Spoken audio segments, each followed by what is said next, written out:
Hoy, 1 de julio, meditamos el Evangelio de Mateo, capítulo 8, del 5 al 17. En el nombre del Padre, del Hijo y del Espíritu Santo. Entrando Jesús en Cafarnaún, se le acercó un centurión y le rogó diciendo: Señor, mi criado yace en casa paralítico con terribles sufrimientos. Jesús le dijo: Yo iré a curarle. Replicó el centurión: Señor, no soy digno de que entres bajo mi techo, basta que lo digas de palabra y mi criado quedará sano. Porque también yo, que soy subalterno, tengo soldados a mis órdenes, y digo a este: vete y va, y a otro: ven y viene, y a mi siervo: haz esto, y lo hace. Al oír esto, Jesús quedó admirado y dijo a los que le seguían: Os aseguro que en Israel no he encontrado en nadie una fe tan grande. Y os digo que vendrán muchos de oriente y de occidente y se pondrán a la mesa con Abraham, Isaac y Jacob en el reino de los cielos, mientras que los hijos del reino serán echados a las tinieblas de fuera. Allí será el llanto y el rechinar de dientes. Y dijo Jesús al centurión: Anda, que te suceda como has creído. Y en aquella hora sanó el criado. Al llegar Jesús a casa de Pedro, vio a la suegra de éste en cama con fiebre. Le tocó la mano y la fiebre le dejó, y se levantó y se puso a servirle. Al atardecer le trajeron muchos endemoniados. Él expulsó a los espíritus con una palabra y curó a todos los enfermos, para que se cumpliera el oráculo del profeta Isaías. Él tomó nuestras flaquezas y cargó con nuestras enfermedades. Palabra del Señor. Gloria a ti, Señor Jesús. Cuando somos nosotros solos los que encontramos al Señor, somos nosotros, digámoslo entre comillas, los dueños de este encuentro. Pero cuando nos dejamos encontrar por Él, es Él quien entra en nosotros. Es Él el que vuelve a hacer todo de nuevo. Porque esta es la venida, lo que significa cuando viene Cristo: volverá a hacer todo de nuevo, rehacer el corazón, el alma, la vida, la esperanza, el camino. Nosotros estamos en camino con fe, con la fe de este centurión, para encontrar al Señor y sobre todo para dejar que Él nos encuentre. Pero se necesita un corazón abierto para que Él me encuentre y me diga aquello que Él quiere decirme, que no es siempre aquello que yo quiero que me diga. Él es Señor y Él me dirá lo que tiene para mí, porque el Señor no nos mira a todos juntos como una masa, no. Nos mira a cada uno a la cara, a los ojos, porque el amor no es un amor así abstracto, es un amor concreto, de persona a persona. El Señor persona me mira a mi persona. Dejarse encontrar por el Señor es precisamente esto: dejarse amar por el Señor. Hoy, gracias te doy por la belleza de esta palabra que me has dado. Hoy te pido que me ayudes a vivir la fe, no de la fe de estos fariseos separados, los que se creían santos, que despreciaban a los demás. Quiero vivir la fe del centurión, que se preocupó de su siervo, de la fe del samaritano que se ocupó y se preocupó de un hombre que estaba medio muerto, sin preguntar de dónde era, de dónde venía, ni qué religión practicaba. De la fe de la suegra de Pedro, que tan pronto como fue curada, se puso al servicio de los demás. María, auxilio de los cristianos, ruega por nosotros. La bendición de Dios Todopoderoso, Padre, Hijo y Espíritu Santo, descienda sobre ti y te acompañe siempre. Que tengas un bonito día. Un abrazo fuerte.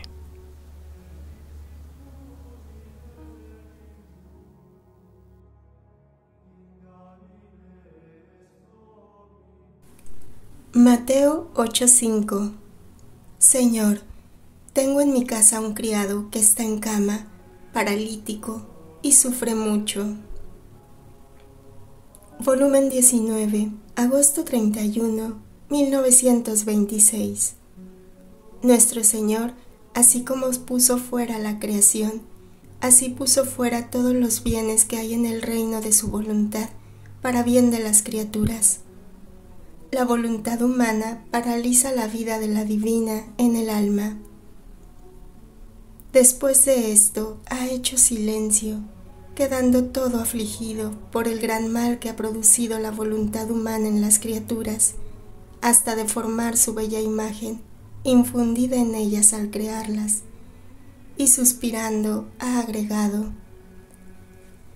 Hija mía, la voluntad humana paraliza la vida de la mía en el alma, porque sin mi voluntad no circula la vida divina en el alma, que más que sangre pura conserva el movimiento, el vigor, el uso perfecto de todas las facultades mentales, de modo de hacerla crecer sana y santa, de poder descubrir en ella nuestra semejanza. ¡Cuántas almas paralizadas sin mi voluntad! ¡Qué espectáculo digno de compasión al ver a las humanas generaciones casi todas paralizadas en el alma y por lo tanto irracionales, ciegas para ver el bien, sordas para escuchar la verdad, mudas para enseñarla, inertes para las obras santas, inmóviles para caminar el camino del cielo, porque la voluntad humana, impidiendo la circulación de mi voluntad, forma la parálisis general en el alma de las criaturas. Sucede como al cuerpo, que la mayor parte de las enfermedades, especialmente después de parálisis, son producidas por falta de circulación de sangre. Si circula bien la sangre, el hombre es robusto y fuerte, no siente ningún malestar. Pero si comienza la irregularidad de la circulación de la sangre, comienzan las indisposiciones, las debilidades, las fiebres, y si la circulación se hace más irregular, se queda paralizado, porque la sangre que no circula y que con rapidez no corre en las venas, forma los graves males a la naturaleza humana. ¿Qué no harían las criaturas si supiesen que hay un remedio para la irregularidad de la circulación de la sangre? Irían quién sabe hasta dónde para tenerlo, para no padecer ninguna enfermedad.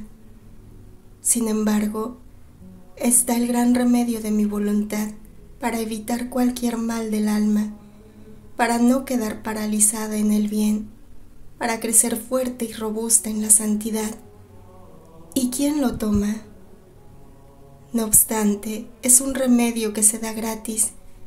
No se deben hacer grandes viajes para tenerlo.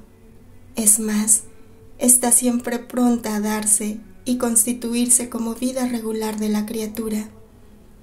¡Qué dolor, hija mía! ¡Qué dolor! Dicho esto, ha desaparecido.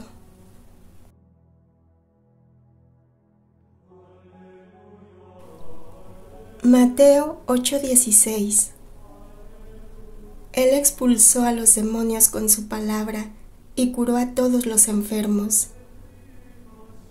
Volumen 20, octubre 22, 1926. El gran bien que llevará el reino del fiat divino. ¿Cómo será el preservativo de todos los males? Así como la Virgen, que mientras no hizo ningún milagro, hizo el gran milagro de dar un Dios a las criaturas, así será quien debe hacer conocer el reino. Hará el gran milagro de dar una voluntad divina. Entonces yo estaba pensando en lo que está escrito arriba, especialmente en que cada palabra y manifestación sobre la suprema voluntad es un milagro salido de ella, y Jesús, para confirmarme lo que me había dicho, ha agregado: Hija mía, ¿qué crees tú que haya sido más milagro cuando vine a la tierra? ¿Mi palabra, el evangelio que anuncié? ¿O bien que di la vida a los muertos, la vista a los ciegos, el oído a los sordos? Ah, hija mía, fue más grande milagro mi palabra, mi evangelio, mucho más que los mismos milagros salieron de mi palabra. La base, la sustancia de todos los milagros salió de mi palabra creadora. Los sacramentos, la misma creación, milagros permanentes, tuvieron vida de mi palabra, y mi misma Iglesia tiene por régimen, por fundamento, mi palabra, mi Evangelio. Así que fue más milagro mi palabra, mi Evangelio, que los mismos milagros, los cuales, si tuvieron vida, fue por mi palabra milagrosa. Por lo tanto, debes estar segura que la palabra de tu Jesús es el más grande milagro. Mi palabra es como viento impetuoso que corre, golpea el oído, entra en los corazones, calienta, purifica, ilumina, gira, vuelve a girar de nación en nación, recorre todo el mundo, gira por todos los siglos. ¿Quién puede dar muerte y sepultar una palabra mía? Ninguno. Y si alguna vez parece que mi palabra calla y está como escondida, ella no pierde jamás la vida. Cuando menos se crea, sale y gira por todas partes. Pasarán los siglos en los cuales todos, hombres y cosas, serán arrollados y desaparecerán. Pero mi palabra no pasará jamás, porque contiene la vida, la fuerza milagrosa de aquel que la hizo salir. Por eso, ten por seguro que cada palabra y manifestación que te hago sobre el fiat eterno es el más grande milagro, que servirán para el reino de mi voluntad. He aquí por qué tanto te incito y tanto me interesa que ni siquiera una palabra mía no sea manifestada y escrita por ti, porque me veo regresar un milagro mío que tanto bien llevará a los hijos del fiat supremo.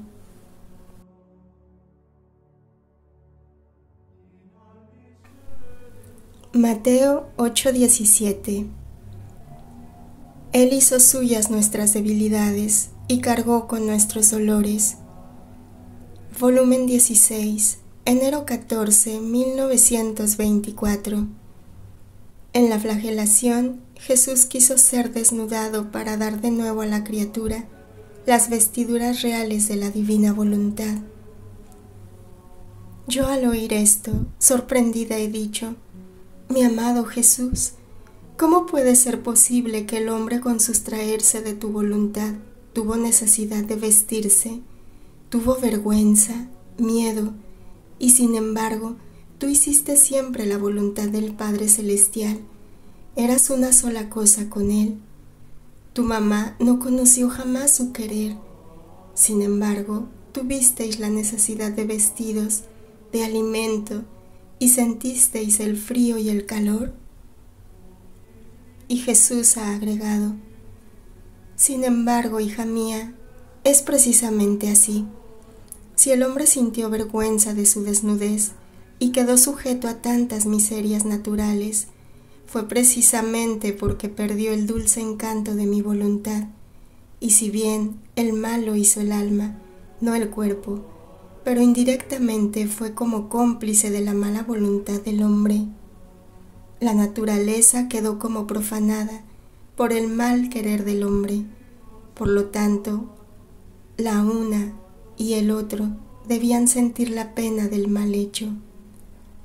Respecto a mí, es verdad que hice siempre la voluntad suprema, pero yo no vine a encontrar al hombre inocente, al hombre antes de que pecara, sino que vine a encontrar al hombre pecador y con todas sus miserias, y debí comunicarme con él, tomar sobre de mí todos sus males y sujetarme a las necesidades de la vida como si fuera uno de ellos.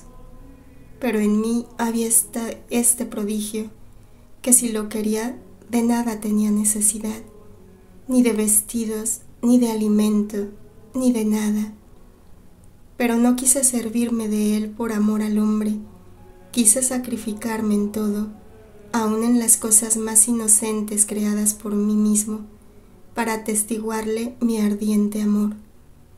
Es más, esto servía para impetrar de mi divino Padre que, por consideración mía y de mi voluntad, toda sacrificada a Él, restituyera al hombre la noble vestidura real de nuestra voluntad.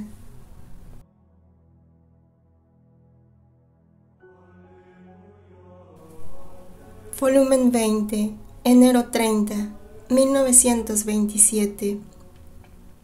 ¿Por qué Jesús no escribió? ¿Cómo en estas manifestaciones no hay ni semejanzas ni alarmas, sino el eco de la patria celestial? ¿Cuándo vendrá este reino? Las penas de la Virgen Santísima y las de nuestro Señor eran penas de oficio, y ellos poseían la verdadera felicidad. Potencia de las penas voluntarias, felicidad del reino del Fiat Supremo. Hija mía, hay una diferencia grandísima entre quien debe formar un bien, un reino, y quien debe recibirlo para gozarlo. Yo vine a la tierra para expiar, para redimir, para salvar al hombre. Para hacer esto, me tocaban las penas de las criaturas, tomarlas sobre mí como si fuesen mías. Mi mamá divina, que debía ser corredentora, no debía ser desemejante de mí. Es más, las 5 gotas de sangre que me dio de su corazón purísimo para formar mi pequeña humanidad salieron de su corazón crucificado. Para nosotros, las penas eran oficios que veníamos a cumplir. Por eso, todas eran penas voluntarias, no imposición de la frágil naturaleza. Pero tú debes saber que a pesar de tantas penas nuestras que teníamos para desempeñar nuestro oficio, era inseparable de mí y de mi mamá reina la suma felicidad, alegrías que jamás terminaban y siempre nuevas, paraíso continuado. Para nosotros era más fácil separarnos de las penas porque no eran cosas nuestras, intrínsecas, cosas de naturaleza, sino cosas de oficio, que separarnos del océano de las inmensas felicidades y alegrías que producía en nosotros, como cosas nuestras e intrínsecas, la naturaleza de nuestra voluntad divina que poseíamos. Así como la naturaleza del sol es dar luz, la del agua quitar la sed, la del fuego calentar y convertir todo en fuego, y si esto no hicieran, perderían su naturaleza. Así es naturaleza en mi voluntad, que donde ella reina, hace surgir la felicidad, la alegría, el paraíso. Voluntad de Dios e infelicidad no existe, ni puede existir. O bien, no existe toda su plenitud, y por eso los ríos de la voluntad humana forman las amarguras a las pobres criaturas. Para nosotros, que la voluntad humana no tenía ninguna entrada en nosotros, la felicidad estaba siempre en su colmo. Los mares de las alegrías eran inseparables de nosotros, hasta sobre la cruz, y mi mamá crucificada a mis pies divinos, la perfecta felicidad, jamás se separó de nosotros. Y si esto pudiese suceder, habría debido salir de la voluntad divina y separarme de la naturaleza divina y obrar solo con la voluntad y naturaleza humana. Por eso nuestras penas fueron todas voluntarias, elegidas por nosotros mismos para el oficio que venimos a cumplir, no frutos de naturaleza humana, de fragilidad o de imposición de naturaleza degradada. Y además, ¿no recuerdas que también tus penas son penas de oficio, penas voluntarias? Porque cuando te llamé al estado de víctima, yo te pregunté si voluntariamente tú aceptabas, y tú con toda voluntad aceptaste y pronunciaste el fiat. Pasó el tiempo y te repetí mi estribillo, si aceptabas vivir en la mía y con mi voluntad divina, y tú repetiste el fiat, que regenerándote a nueva vida te constituía hija suya para darte el oficio y las penas que a él convienen, para el cumplimiento del reino del fiat supremo. Hija mía, las penas voluntarias tienen tal potencia ante la divinidad que tienen la fuerza, el imperio de abrir el seno del Padre Celestial, y de esta abertura que forma en Dios hace desbordar los mares de gracias que forma el triunfo de la majestad suprema y el triunfo de la criatura que posee este imperio de sus penas voluntarias. Por eso, tanto para el gran portento de la redención, cuanto para el gran prodigio del reino de mi fiat, se necesitaban penas voluntarias, penas de oficio, las cuales debían ser animadas por una voluntad divina, que imperando sobre Dios y sobre las criaturas, debían dar el gran bien que su oficio encerraba. Por eso mi felicidad, exaltada del reino del fiat divino, no choca, como tú dices, solo porque yo era la misma voluntad divina y sufrí, y solo porque te he tenido tanto tiempo en el lecho. Quien debe formar un bien, un reino, conviene que haga una cosa, que sufra, que prepare las cosas necesarias y que venza a Dios para hacérselo dar. Quien debe recibirlo es conveniente que haga otra cosa, o sea, recibirlo, apreciarlo y ser agradecidos con quien ha luchado, ha sufrido y habiendo vencido, da a ellos sus conquistas para verlos felices. Por lo tanto, el reino de mi voluntad en medio a las criaturas llevará el eco de la felicidad del cielo, porque una será la voluntad que debe reinar y dominar el uno y el otro. Y así como mi humanidad fue formada por la sangre purísima del corazón crucificado de la soberana reina, y la redención fue formada por mi continua crucifixión, y sobre el Calvario puse el sello de la cruz al reino de los redimidos, hacia el reino del fiat supremo saldrá de un corazón crucificado, del cual mi voluntad, crucificando la tuya, hará salir su reino y la felicidad a los hijos de su reino. Por eso, desde que te llamé al estado de víctima, te hablé siempre de crucifixión, y tú creías que era la crucifixión de las manos y de los pies, y yo te hacía correr en esta crucifixión, pero no era esta. No habría bastado para hacer salir mi reino. Se necesitaba la crucifixión entera y continua de mi voluntad en todo tu ser. Y era esto exactamente lo que yo quería decirte, que tu voluntad sufriera la continua crucifixión de la mía para hacer salir el reino del fiat supremo.